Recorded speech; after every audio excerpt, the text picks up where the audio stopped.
At sa Negros Oriental naman, isang babae ang biglang sinaksak sa gitna ng kalsada.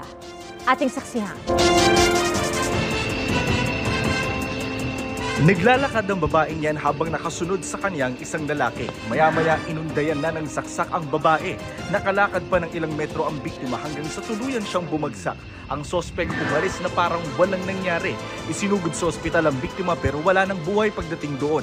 Nangyari ang insidente sa bahagi ng Vilocsin at Real Street sa Dumaguete City kahapon. Ilang oras matapos ang insidente, naaresto ang sospek.